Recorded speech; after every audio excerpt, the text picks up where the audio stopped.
This is the VOA Special English Health Report. Hospital emergency rooms treat injured fingers all the time. Without treatment, a bad cut can lead to permanent damage. But how should a person know when a bleeding cut is serious enough to require medical attention? We asked Dr. Martin Brown, chairman of the Department of Emergency Medicine at Inova Alexandria Hospital in Virginia. First, the medical term for a cut or tear in the skin is a laceration. Dr. Brown says the length is usually not as important as the depth. He says a long cut on a finger can likely be treated without a visit to a doctor if the wound is not very deep. If you have a short but deep laceration where there's been a structure underneath that's been damaged, a tendon, a nerve, a blood vessel, it may in fact need professional attention. Some injuries, like a fingertip that gets cut off, might even require surgery to repair.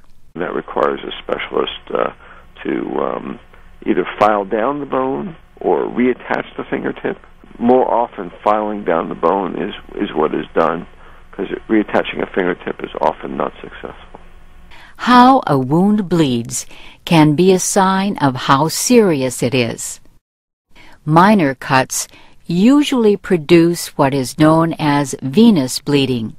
This means the blood flows steadily from the injury. The bleeding will often stop when pressure is put on the wound.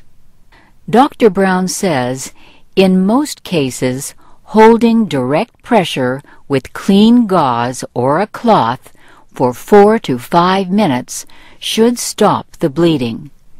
With a cut finger, holding the hand above the heart can reduce the loss of blood. But if a cut appears to be pumping blood out with some force, this may be a sign of arterial bleeding. This kind of injury should be treated by a medical professional as soon as possible. Even a cut that does not require medical attention must be kept clean to prevent infection. Small cuts should be cleaned gently with clean water. Use a washcloth to clean the area if the wound is dirty.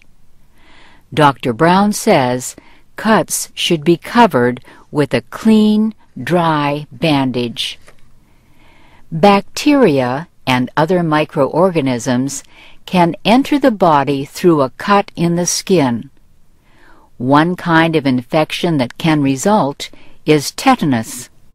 The first signs of this disease include difficulty opening the mouth, often called lockjaw, and difficulty swallowing.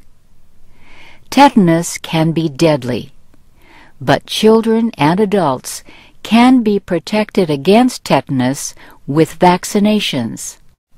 Adults should be vaccinated against tetanus every 10 years. And that's the VOA Special English Health Report, written by Brianna Blake. Next week, learn more about treating serious cuts. I'm Shirley Griffith.